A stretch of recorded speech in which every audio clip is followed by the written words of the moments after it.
Okay, we're going to get started here. Can everybody hear me? Can people hear me in the back? Party in the back? Okay, cool. So my name is Britt Hoskins, and I'm the career advisor who serves the College of Agricultural Sciences, Forestry, and CEOs. Thank you everybody for coming. Let's see, and I'd like to mention, if you're not super familiar with the Career Center, that if you belong to one of those colleges, you can always make an appointment with me through Handshake or with your college-specific career advisor through your own college. So, yeah, I'm glad everybody's here today. Can we give a round of applause for our panelists, and I'll get people introduced. So everybody get checked in on the way in. We got a little check-in table in the front there. I want to mention that we actually have some students joining from eCampus. So my colleague Wendy, who does employer relations, is going to be taking questions from online. So I'll kind of mix it up with questions from y'all and then some questions from our students online. So this is really going to be your time. I'm going to start us out with some introductions and some baseline questions so you know who these folks are. But really be thinking about your questions, because whatever you want to know is going to drive the conversation. So this is your time. Okay, so let's start with introductions here. I'm just going to read it in the order that I have it here. So we got Brecklin Milton, Industrial Sales Manager with Stahlbush Island Farms. So that's Brecklin down there. We got Chris Hedstrom. He's the IPM Outreach and Communications Coordinator with Oregon Integrated Pest Management Center at OSU. He's got the longest title. This is Chris here. And he used to be at the Oregon Department of Agriculture, so he can also maybe give a nod to some of the past things he's done. We got Emily Badalega down at the end there, and she's a Farm Operations Manager with Willamette Egg Farms. Ryan Van Houten, the Crop Consultant with Nutrien Ag. Sunny Summers, right to my right here, so my right-hand lady, Policy Coordinator, Oregon Department of Agriculture. And then we got Micah Gold down there, Product Manager from Barenbrug, which is grass seed. So, yeah, or maybe more. I won't speak for you. Turf grass seed. Okay. So one caveat I wanted to mention so I don't forget. Sunny works a little bit with cannabis policy, and so I wanted to mention that we're still kind of in a transition at Oregon State, and there's a whole website where you can read up on how you can get involved in the cannabis field, but I want to mention that at this point you cannot get academic credit for internships in that area, but I'm not an expert. I'm not speaking on any of this. Go to the website and read it for yourself. But yeah, Sunny will have really interesting things to share if anybody's interested in hemp. Okay, let's see. Okay, so let's start with our panelists. I want to do a couple questions where we have everybody answer, and then you guys can feel free to direct a question to just one or two panelists. We'll try to get through a lot of questions instead of having everybody answer, but the first couple are for everybody. So please start by telling me a little bit about what your job is like and what a day in your life is like. Okay. My job is crazy right now.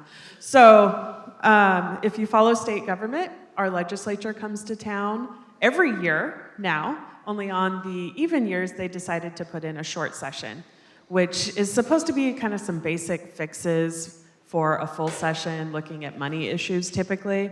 But the legislators don't seem to follow that so much. And so they try and jam as much as they can in 6 weeks. So we're a week and a half in, and it feels like we've been doing this for a month.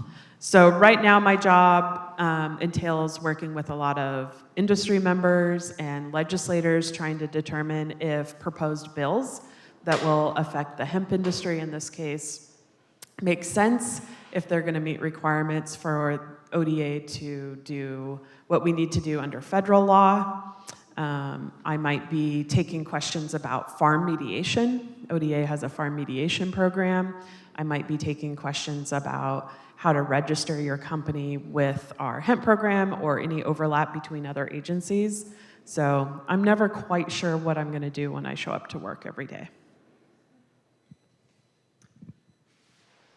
So I'm the communications coordinator for something called the Oregon IPM Center. Up until 2 or 3 weeks ago, we were the Integrated Plant Protection Center, and I've only been in this position for 3, maybe 2.5 months now. So I was an entomologist and eradication entomologist for Oregon Department of Agriculture and biocontrol specialist until November when I switched over to communications. My day-to-day is, right now, I'm still figuring it out because I'm pretty new to the job, but basically what the Oregon IPM Center exists to do is to promote integrated pest management within the state. And so part of my job is making sure that extension agents in the field know what researchers are working on, making sure that researchers at Oregon State University, at the extension centers, and also at the field sites and on campus know what extension is telling growers, to know what growers want from us, and to really promote integrated pest management in the state. There are other sort of regional IPM centers in the country. There's the Western IPM Center based out of California, and we work directly with that. My supervisor, the state IPM coordinator, is directly part of that center. But because they're based in California at UC Davis, and California is huge, and we have a lot of specialty agriculture in the state, and a lot of new growers and a lot of different things to worry about that California doesn't really worry about. So my job is to make sure that Oregon growers know about what's going on in terms of IPM in the state in lots of different ways. So because I'm new to the position and the position is brand new, it's sort of up in the air as to what it will be. But right now my day-to-day is sort of figuring that out, learning how to make videos, learning how to make newsletters, figuring out the best way to get to our audiences, and also discovering what our audiences are, because that changes all the time. So. And Chris, could you add a note about what your job as an entomologist was like, if anybody's interested in that? Sure. So I started out at ODA as a biocontrol specialist, which is basically using natural enemies to do pest management, like making, if you have wasps that attack a certain pest, releasing that wasp in the area, or encouraging that pet or that wasp in the area so you can manage that pest with natural enemies and reduce pesticide use over time. So that was my job for 5 years, but I also worked as eradication entomologist, which meant any new invasive pests or high-profile invasive pests like gypsy moth or Japanese beetle that we don't have in the state, it's up to the Department of Agriculture's Insect Pest Prevention and Management Program to basically eradicate that pest, and they've been doing it for 60 years successfully. And so I fell into the role somehow of being eradication entomologist and managing projects to make sure that those pests were eradicated. And what's that? Voluntold. Yeah, voluntold to do that. Exactly right. Other duties as assigned. Yeah. So yeah, if people have questions about entomology and my job there, I'm happy to talk about them. If you're interested in the communications part, please ask me about that too. Okay, thanks. So I graduated from Oregon State a couple years ago and moved into Nutrien's office there in Tangent as a crop consultant. And so my role is kind of somewhere between the middle of a plant doctor and a salesman. I'm a lot closer with any of the accounts that I work with than some of the other typical salesmen that you probably have in your mind. A typical day for me is either going out to a farm and writing most of his acreage or some of the crops that he's concerned about, and being in contact with the farmer kind of all day, every day. You get calls starting at 6 a.m. and they kind of go until whenever the farmer's done. And really my job's to listen to what his issues are and what he's experiencing on his farm and how we can work together to solve some of those problems. It's not really just me writing a fertilizer blend because I know the plants need that, but it's about what are you planning in the future? What crops are coming after this one? And do we need to build the soil for you to be able to have a really good yield in that crop the following year? We do a lot of the research in-house, as well as plenty of other research that goes on. So that's a part of my job as well, is looking into new chemistries and seeing what kind of technology we can come up with to better prepare a grower for all sorts of solutions. And IPM is a big part of that. We've worked with some of that, especially in the hazelnuts. And you know, there's a lot of aspects when it comes to a consultant's life. I mean, my day ranges from being a therapist to being just a salesman. Farmers get sad too, and they need someone to talk to, and often I'm on that farm. So my job can be a little hectic as well. It sounds like that's a kind of common theme around here. I think mostly for ag anyway. So I'm the product manager at Barenbrug USA in the professional turf division. It starts to get a little drawn out title, but what I mainly do is, it's kind of central to all their sectors in our company. So those sectors would include research and breeding, production, so the actual agriculture production of grass seed, sales, marketing. And my job is actually within the marketing wing. Then there's the production as far as, blending seed together, packaging, shipping, all sort of that. But I'm kind of stuck in the middle, I guess. So as far back in the timeline I go in the grass seed timeline, as far as breeding goes, there's a national turfgrass evaluation program that the professional turfgrass kind of industry abides by. That's where all our trials or varieties go through. So early in the stages, I'm kind of the one helping pick the varieties that we'll put forward into the future, as well as designing blends.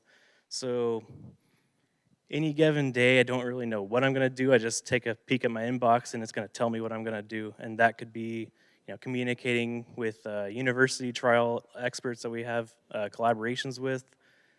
We're a global company at Barenbrug as well, so I might have things coming through the global Barenbrug group, and we're based out of the Netherlands. So I work with people out there, people in Australia, South America, all over the place. So I'm kind of in just a weird spot where I do a lot of things. Besides seed, I work in kind of coding development or seed enhancement. And other than that, that kind of covers the applications or topics I would cover. Other than that, I'm a marketing guy, so I look through all the data. I am researching what regions across the U.S. kind of need different products, and ultimately, I'm not a salesman, so that kind of helps me get in the door as far as like new distributors or customers, and I'm ultimately there just as a resource for people. So a lot of the times I just get, not customer complaints, mostly just concerns like I don't even use your grass seed, but they'll have questions as far as, my green's dying for this whatever reason, or my fairway, what should I do? So I kind of, get outside the grass seed industry in a way. But for the most part, that's kind of what random things I'll do on any given day.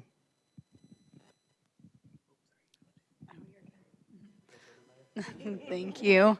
My name is Brecklin, and I am the Industrial Sales Manager at Stahlbush Island Farms here in Corvallis. So Stahlbush was founded by a couple, husband and wife, Bill and Carla, and they actually met here at Oregon State in a statistics course, and they bought Stahlbush Island Farms when they were just 24 and 25 years old, and they had 2 employees and 2 crops. So they were farming wheat and sugar beet for seed, and fast forward to today, we have between 600 and 700 employees at our peak season, and we have around 5 farms and 5,000 acres here in Oregon, and we work with a number of different contract growers as well throughout the Northwest and throughout other parts of the U.S. So what I'm doing day to day is working with our industrial clients. So we work with a lot of baby food companies, pasta sauces, pie companies, breweries, pet food, and we sell frozen fruits and vegetables and purees to them to use as ingredients to further process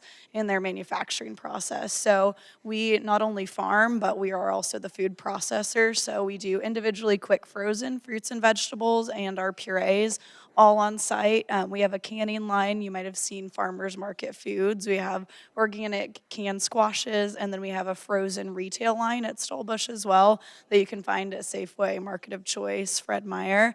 But I'm on the industrial side, so my day-to-day is mostly educating our customers on the growing seasons. And as we know in agriculture, it's very specific when things grow and when they grow well. So right now we're working on booking all of our summer crops, so all of the berries, looking to plant all of our butternut squash and pumpkin for the next year, all of our spinach and broccoli. And so what we do is 2 customer contracts. So we would never want to plant to produce 1 million pounds of butternut squash if we didn't have a contract in place for that. So it's contacting our customers to see what their annual volume needs are and how we can best help them.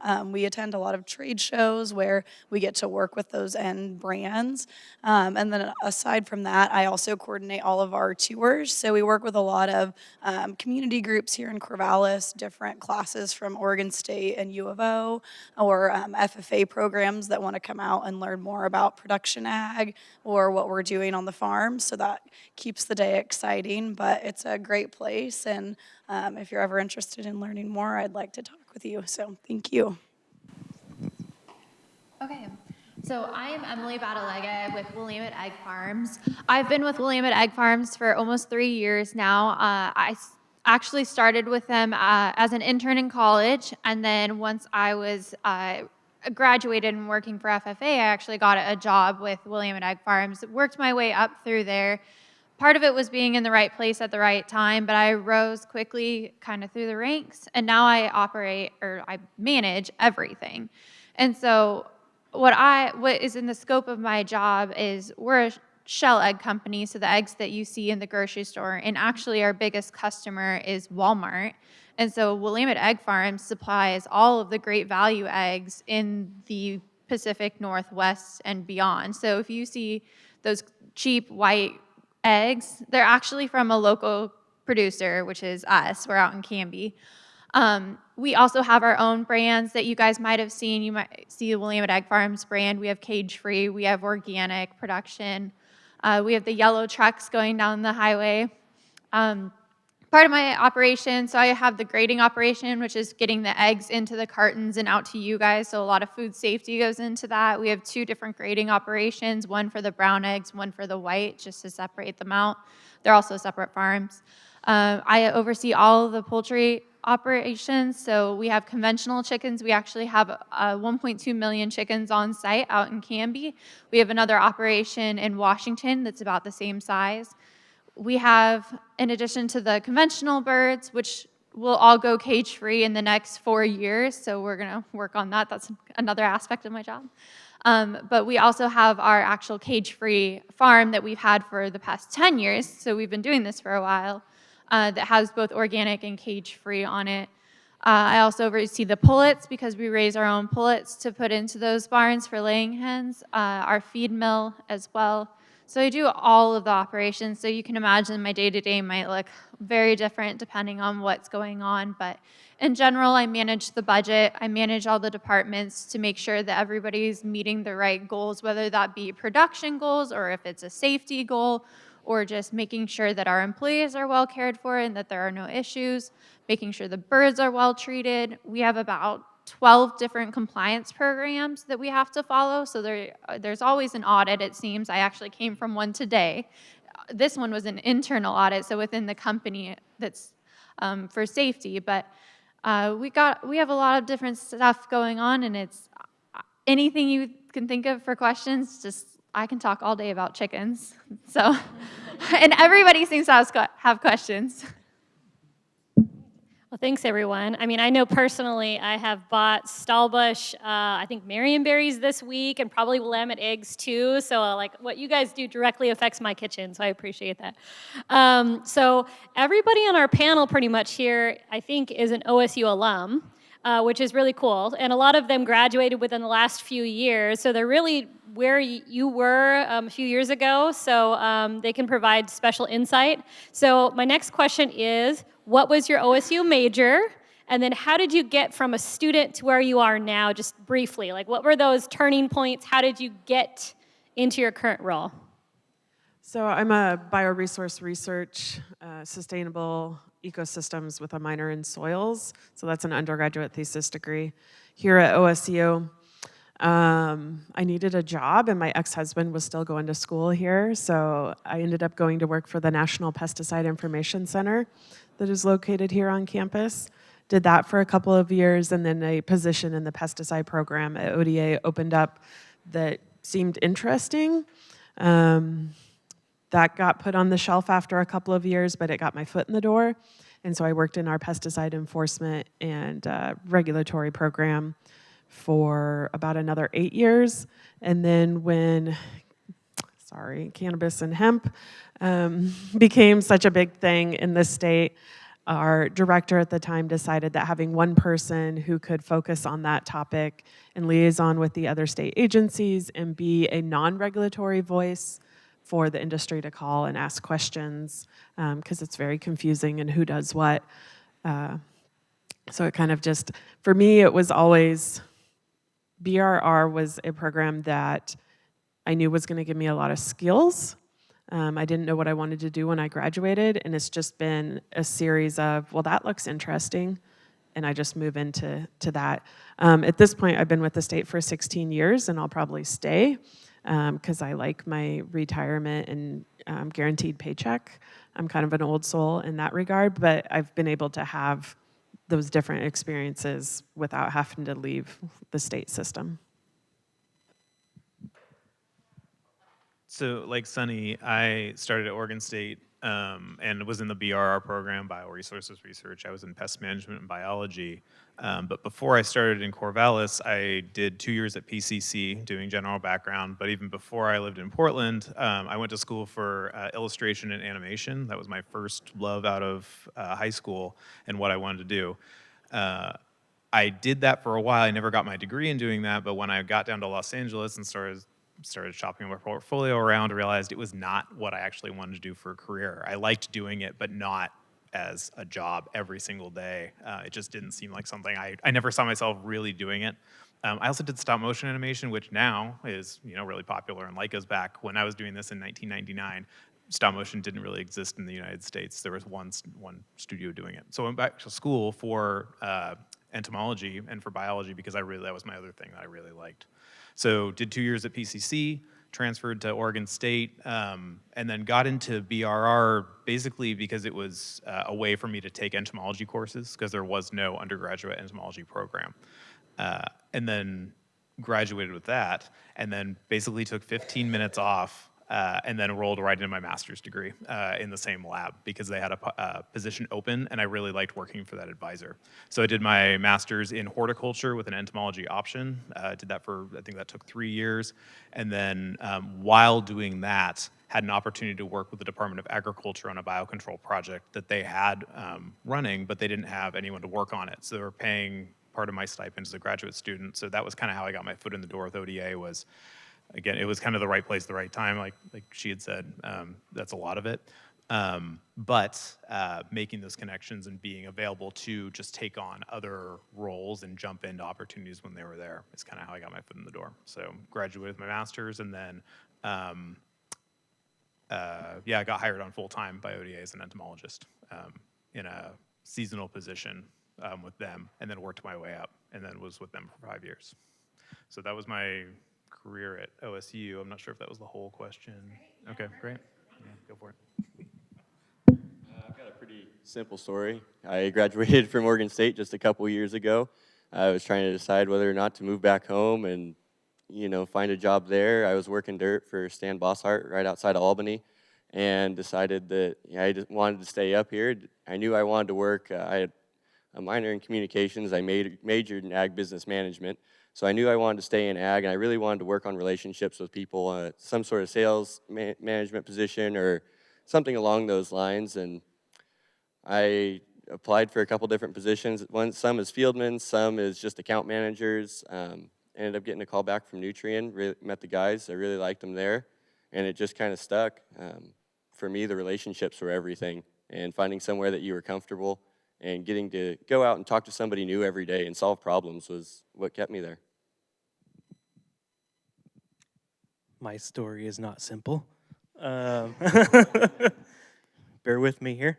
So I was the kid in high school, pretty much worked hard, good grades, all that, but had zero idea what I wanted to do. So I pretty much worked towards and earned the Chemeketa Scholars degree, like a scholarship to Chemeketa Community College in Salem. So by the time I got there, enrolled at that whole program, they basically make you pick your major, and even then I didn't know what I was going to do. So I just put down criminal justice because I've got family members in criminal justice. That lasted 2 terms. So then I hopped to looking at sports medicine, and that's actually where I was about to transfer to Oregon State as a junior.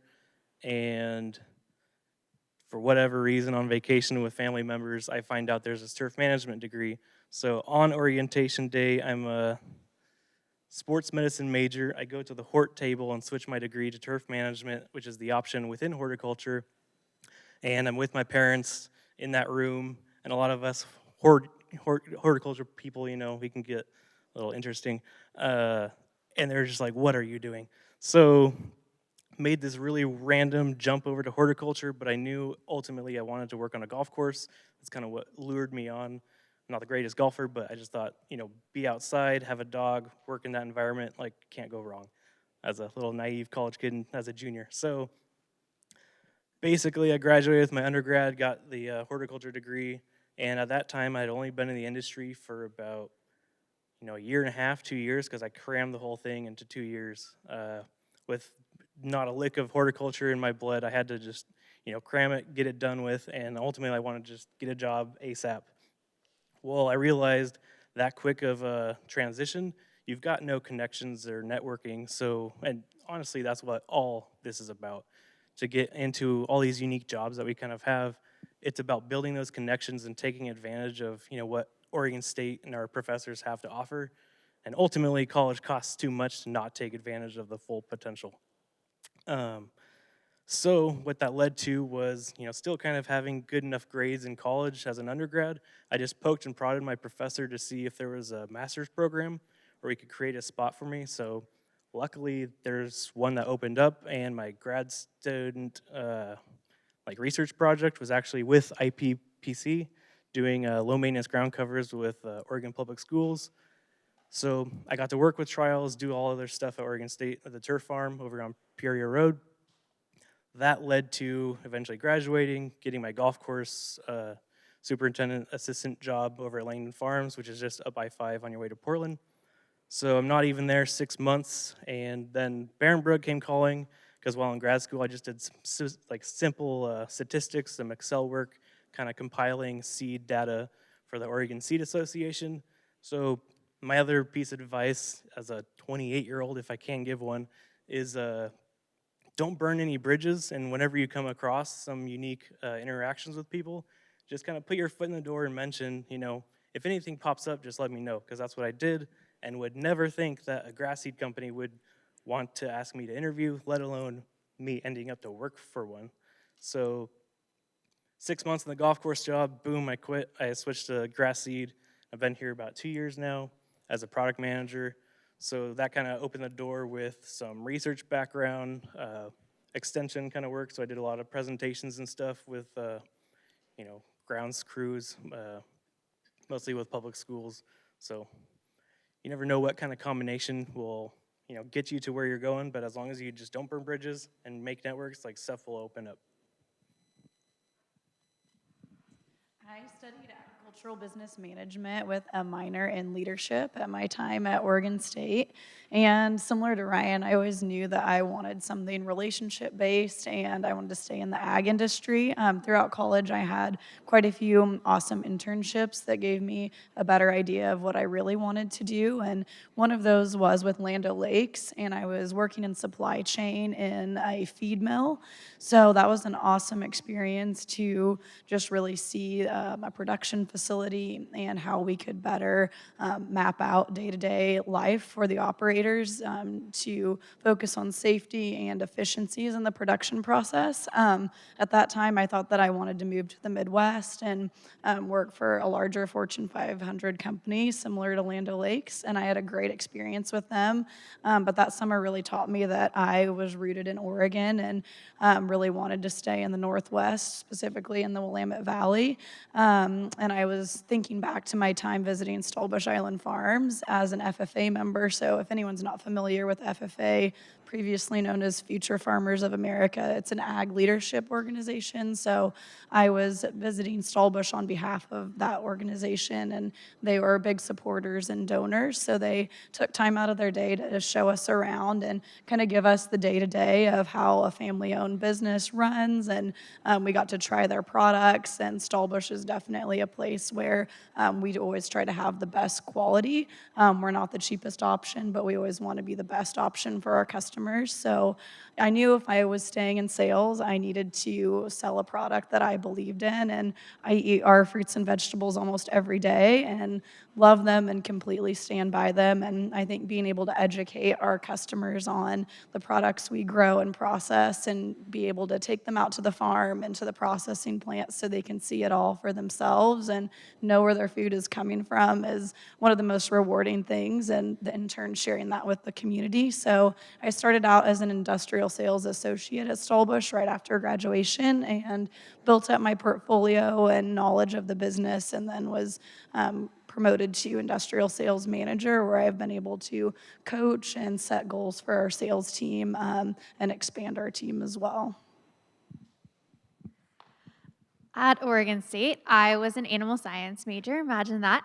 And I would echo what they all kind of said about the connections that you build while in college, and that really is what did it for me. I could have just gone to class and put my head down and learned the poultry information they have, taken all the classes, but I would not be here speaking to you today if that was the case.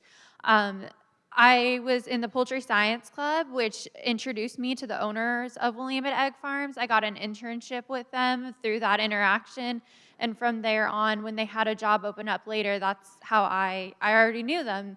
When I was an intern, I asked them how people work here, you know, the typical question, and their answer was, oh, well, you know, they're pretty much just guys who work every day, and then they're a lead, and then we just promote from within. And I was like, okay, guess I have to work hard to get here. But then eventually something did open up where they didn't realize I was asking for myself to come back later. So it took me a little bit to circle back, but I actually, while I was in college working full-time, in college, I was working full-time for FFA, what Brecklin was just talking about. I worked for them about 2 years after college, and then I transitioned to Willamette Egg Farms. But it's the connections that you build that really make the difference. Thanks, everyone. Part of the purpose of this panel is just to show you the breadth of what you can do in the agricultural field. I mean, we have communicators, relational people, policy people, production people, outdoorsy people. So there's so much going on in Oregon and across the country as well. And I also want to just highlight what everybody was saying about networking. I got my first job out of college because I went to there was a speaker in my class, an industry speaker, and I walked up and I talked to them, and I learned about their company. So I would encourage you guys to stay afterward and network with any of the panelists that you're interested in learning more about. And if you're online, you can always feel free to email me, britt.hoskins@oregonstate.edu, and I can always connect you with the person via email if you don't get a chance to do that in person. So let's take questions from students. First question. Who's brave enough? Or if we have any online. This could be to anyone. So you graduated with your degree, and then you got hired by whichever company you went to work for. Did you find that you had to be participating in a lot of on-the-job training for things that maybe your degree didn't cover, and did the company that you're working for help that a lot, or just make it, you should already know that? And I'm going to repeat questions just for online. So were there opportunities for on-the-job training? Were they expecting you to have certain training before you came? Who would answer that? Well, I guess I'll go ahead and answer that because I came into my position with an ABM degree and a minor in communications. And I knew nothing about plants. My last chemistry or biology class was in high school, freshman and sophomore year. So my theory is if you can present yourself in a good manner and gain their trust, and they see potential in you, they'll invest in that potential, especially a good company. It's very scary walking into that position, but it's something that you can tackle. And there's very few things I think that you can't learn on the job. And really, I learned a lot more in the first 6 months in my job than I did at least 3 years of college.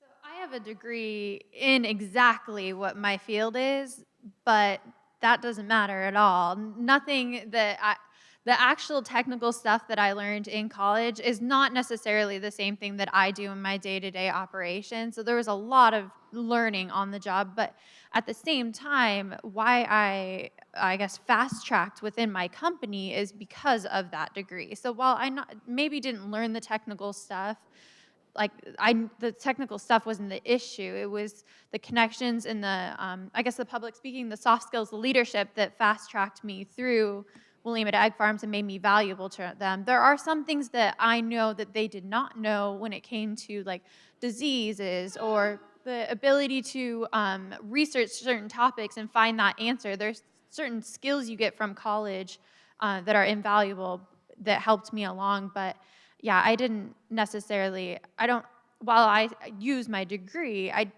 don't, you know. All right, next question. Or do we have any online? We want to take an online question? Not online yet. So online, folks, remember to type in your questions if you have questions. Yeah. I have a question for Sunny and Chris.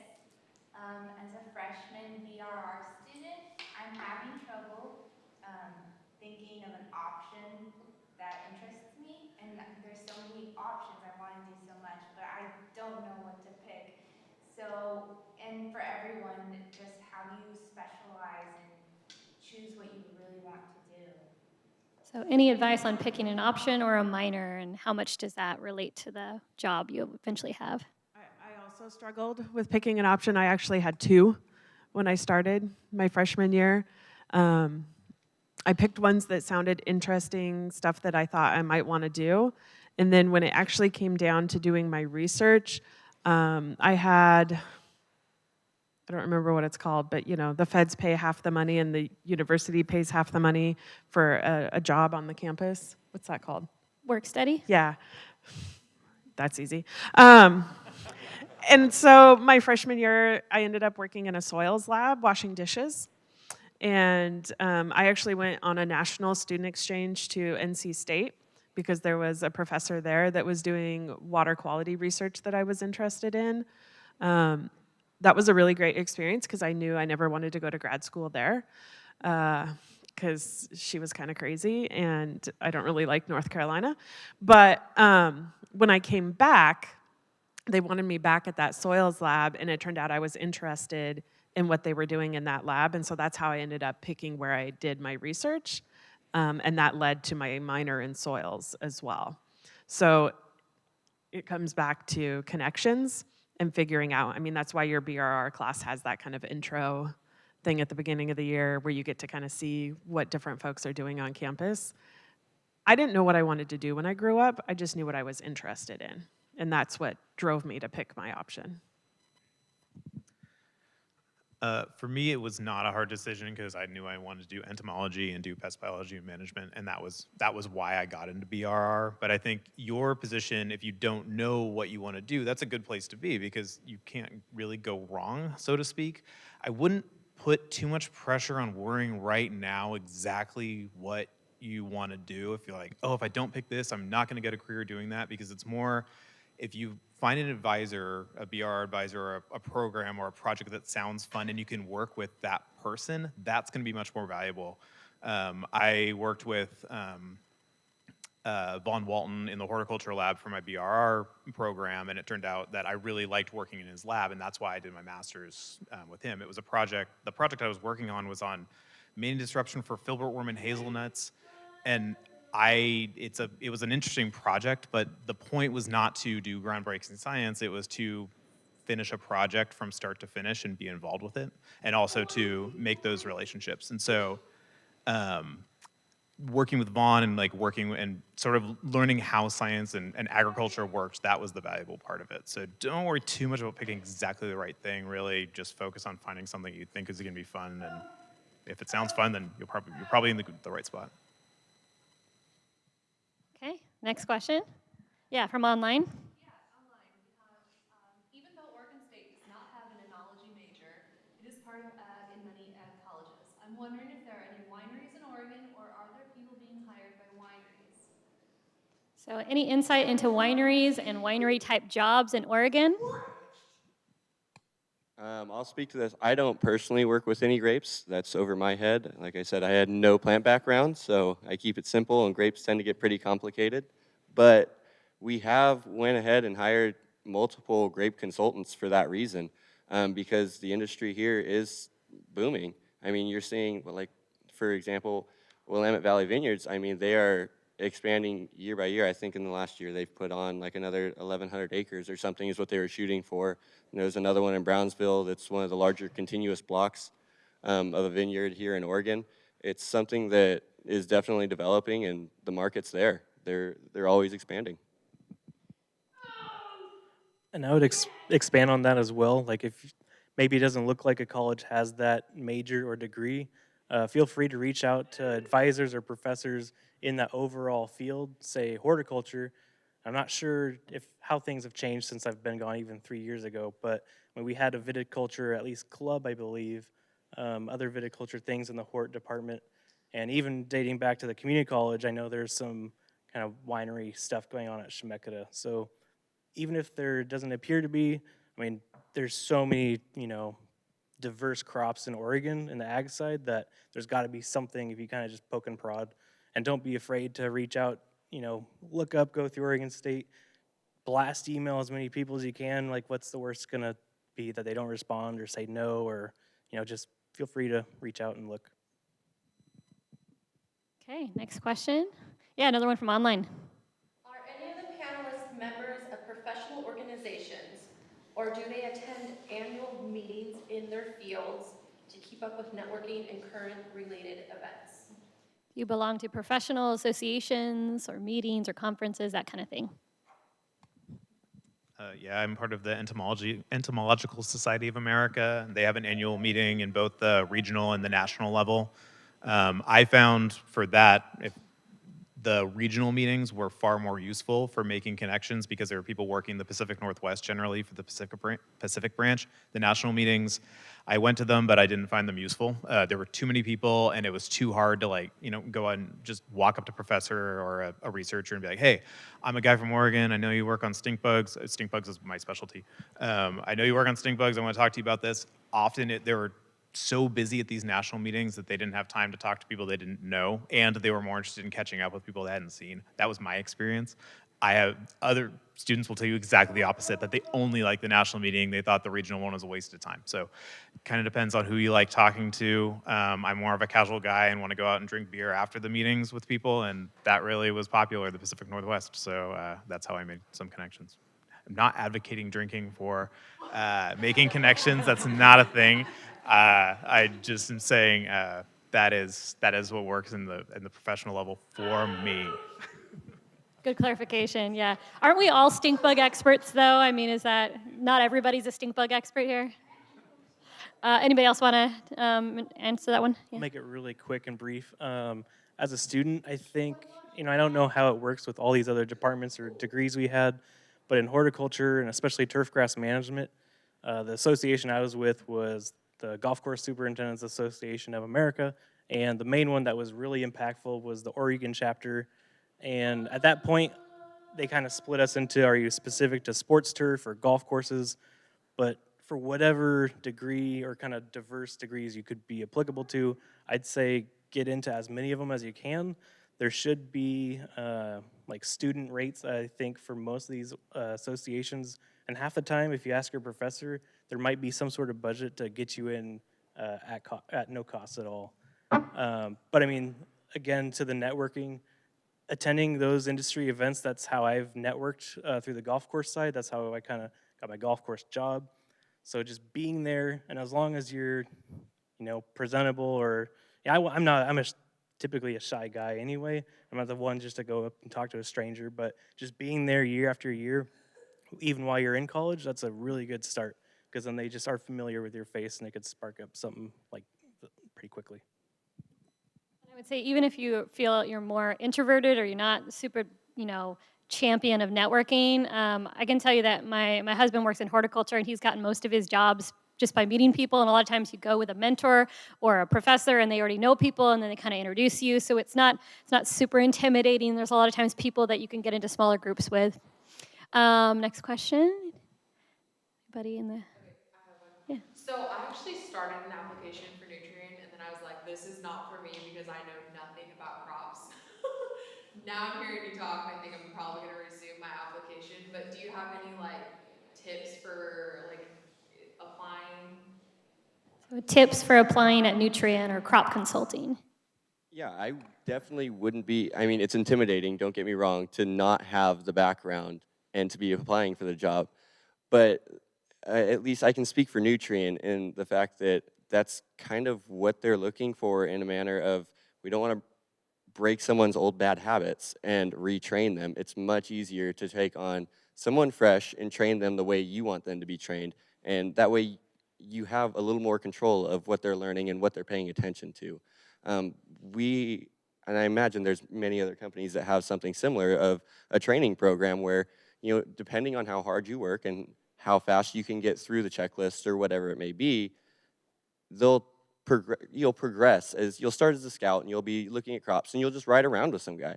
I mean, if you give our manager a call, and I can hand out that number, just ask for a ride along. That's something I've done at multiple companies. Hey, can I just ride along with one of your guys for a couple hours or half a day, just to see what you do, what's your day look like? And it really gives you a good idea of what someone does throughout the day, and it makes you feel a little more comfortable of, oh, well, he was just talking to the grower and seeing what his problems were. Yeah, he has some technical knowledge, but he had to go back to his computer to look it up. So I don't think, don't let it scare you. But I think just reaching out and saying, hey, I want to get to know your office, see how you guys operate, ask for a tour, something along those lines. I mean, that goes a long way. There's not a lot of people that'll reach out and say, I'm really interested, I'd like to tour your facility. Something along those lines, besides just submitting a paper application. There's a lot of those.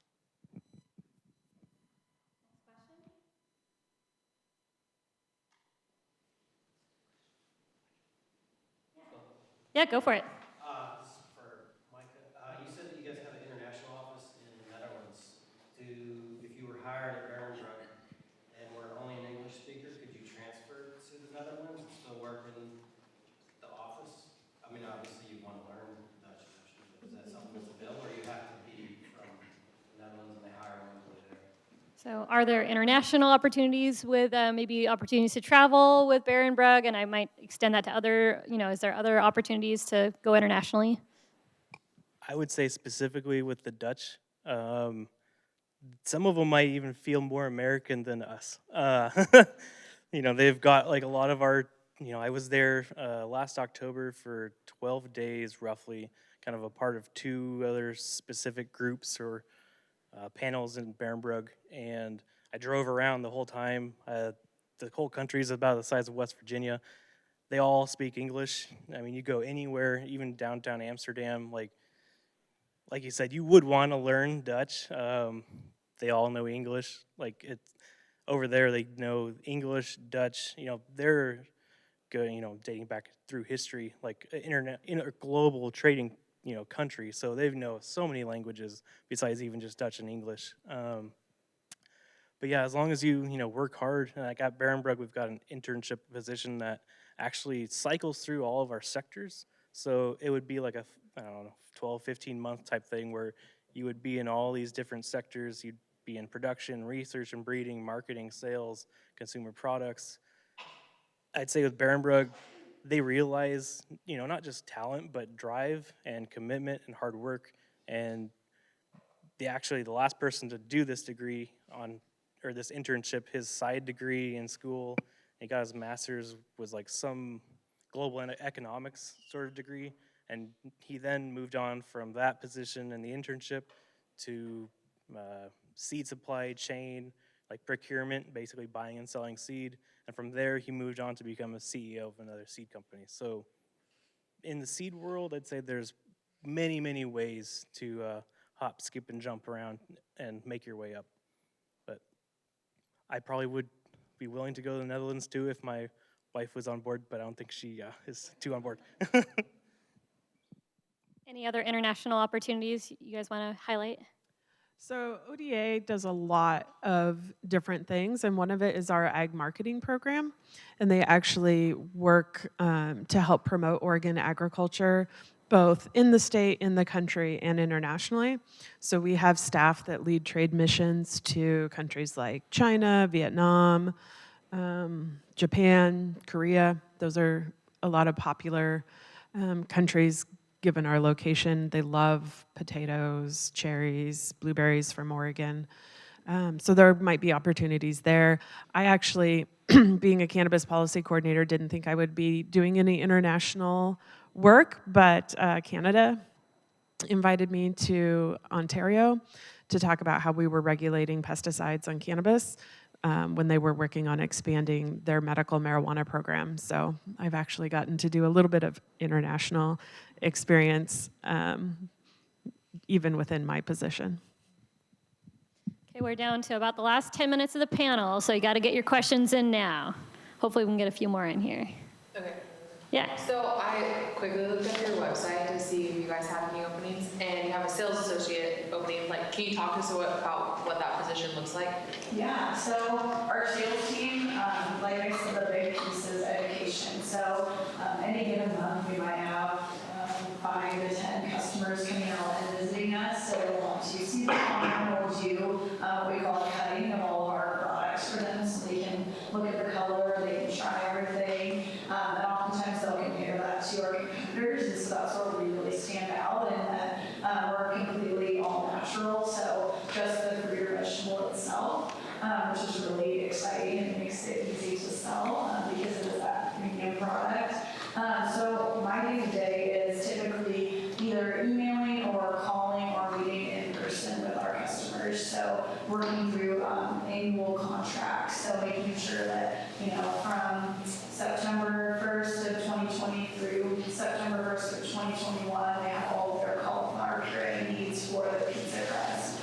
So it's really just learning about their end application, if they make pies or if they make dog treats, or if they're a brewery and they're wanting to marry puree for their sour, learning about what they need, because we're a custom processor, so we can produce different textures of puree, something really thick like a bell pepper puree for a hummus, or we can do testing on products for baby food companies that have really stringent regulation. So a lot of them just kind of showing what we can do and learning about what each customer needs. We work closely with our procurement team, so making sure that we're planting the correct acreage to secure those customer contracts, and just working within the community, promoting the Stahlbush brand. But most of it's day-to-day with our customers, and a lot of them have been customers for 20 to 30 years that Bill and Carla have met when they were first starting the business. So I think it goes to show the long-term relationships that we have. We'll send out samples every day to customers across the country and to other countries. So we have a lot of customers in Australia, in Japan. We do a lot of corn and corn puree for the Japanese market. That's kind of how we got our start, is in the Japanese market and baby food, which were the 2 highest regulated products at that time, product channels. So no 2 days are alike, but it's really dependent on our customer needs. And it's not the type of sales where you're necessarily cold calling. A lot we definitely do. If we see a new product, we know we can help supply something, but a lot of it's fielding requests from customers who are reaching out looking for a specific ingredient, like blueberries for their muffins or that cauliflower puree for the pizza crust, and then seeing how we can help them. Great. Other questions? Just a reminder for the folks online, if everybody can use the microphone. Sorry. Speak into the microphone, please. Yes, eat your microphone so we can hear. Any questions from online while I have you? Okay, question in the room, yeah. You kind of touched on this, but for anybody else, like internship opportunities, companies you work at offer? So tell us about internship opportunities. I mentioned that I started off as an intern, and that internship was self-directed. So there was not an intern program at Willamette Egg Farms unless you request it. So if you ask to be an intern with us, then we make room for you. But if you don't ask, then we're not. I mean, an intern for our company is, I don't want to say like extra work, but I mean, we're production ag, so we don't have those opportunities generally available unless there's interest. So we don't go out of our way to bring people in who may or may not want some college credit. We look for the people who want to be there, so we look for people to reach out to us. But we work with the College of Ag and the Animal Science Department, and they know that we're an option. I would say I totally agree with what Emily said. We work on the exact same basis, but just to give an overview of Stahlbush, I'm talking a lot about sales because that's what I do, but if anyone has interest in quality assurance, we have a great team of microbiologists and lab techs, and our QA management's always looking to bring in people that are interested in potentially working for us or learning from us. We have an awesome farm team as well if you're interested on that side. We have a biogas plant as well that we put all of our wastes from the food manufacturing process in, similar to a dairy where it's a methane digester producing energy to run our facility. We have a logistics team, we have a large accounting team, so any of those interests that you have, or if someone's interested in engineering or the production side, you name it, we have that at Stahlbush, and I'd be happy to help you if you have any further questions about that. Yeah, and I would add a lot of these organizations, I know that there's probably some folks in the room that are not with the College of Agricultural Sciences, and that is great. I want you here because there are all sorts of job functions for a variety of majors, and Brecklin just mentioned a few of those. So, other questions? Yes. I was curious about each of your work-life balance, and then sort of do you see yourself in the same position moving forward? That's a really good question. Okay, tell us about work-life balance at your organizations. So my kids are here in case you haven't noticed. There is that. I would say the Department of Ag is really supportive of families and balancing that. I don't, even though I'm in the director's office, I'm not glued to my phone when I'm not at work, and that's really important to me. I'm not really interested in being glued to it and being on call. Obviously, during a legislative session when things are moving very quickly, it's a little bit different, but in general, I took 2 weeks off at Christmas, and that wasn't the end of the world. I have the opportunity, if I need to go deal with school or, doctor's appointments, those kind of things. It's been very flexible.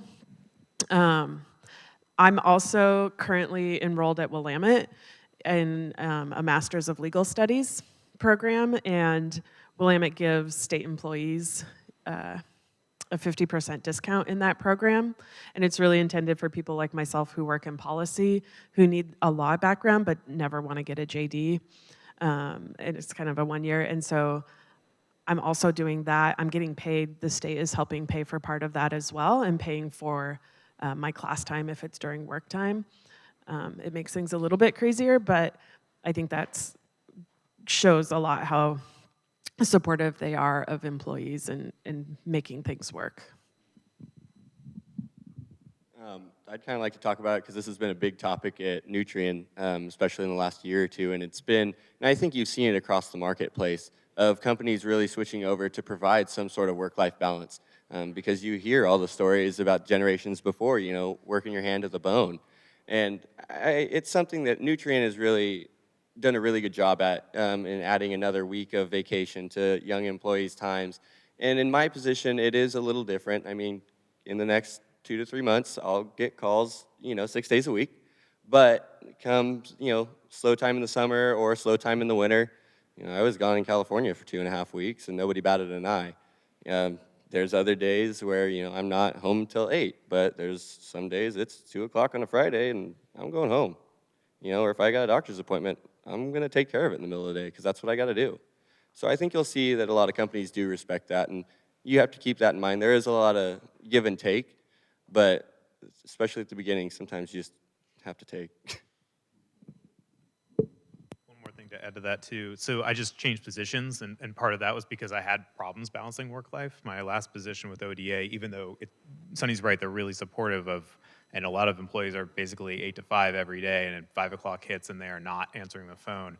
But the project that I was in charge of was so big that I couldn't stop thinking about it at all because it was this multi-million-dollar project where basically we were putting pesticides down on people's lawns, up to 8,500 residents' lawns, and it was basically as soon as the project was done, it was just starting again, which is one of the reasons to switch jobs, because I recognized after doing that for 3 years that I wasn't able to let it go, and so started looking for other positions. So even though you can be in a position where it's really good, really taking a look at what you like doing and finding value and seeing if this is the position I'm not, it wasn't my dream position or it is, recognizing that too. You may not get your dream position out of college, and you probably won't, but try to find and really look at what you like doing so that you can have that work-life balance when you're off the clock.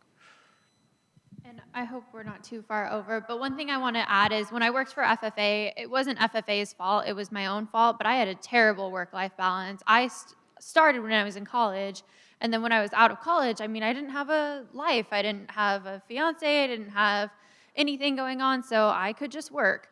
When I transitioned to Willamette Eggs, I made it my priority to have a work-life balance. And one of the things that I tell all of my employees is that I will work you, so you have to stand up for yourself. So if you need time off or if you need to go home, you need to go home. So it's partly the employer's responsibility, but it's partly on the employee themselves. So I have made it a priority to establish a work-life balance for myself. And there are times that I took Thursday, Friday off last week, and we had a bunch of stuff happen that I just needed to be on the phone for. So I was on my own vacation, and I was on the phone, but there's been other times that I haven't been, and it just depends on the severity, and it depends on your team. You have to trust your team to only call you when it's necessary and to work when it's necessary, but to also say, you know what, call this person, they can answer that question. I'm going to just worry about this big project. But I think it's a two-way street. Yes, you have to find an employer that gives you a work-life balance, but you as an employee also have to say, you know what, enough's enough, I'm going home now. But I established it right when I started with Willamette Egg, and I'm so glad I did, because there's no way you can manage an operation and have a bad work-life balance. So I think it goes both ways. One last burning question. Okay. All right. Well, I would encourage y'all to stay after and chat with the panelists, and or if you're online, you can email me and I can connect you. But let's give our panelists one more round of applause, and thanks for coming.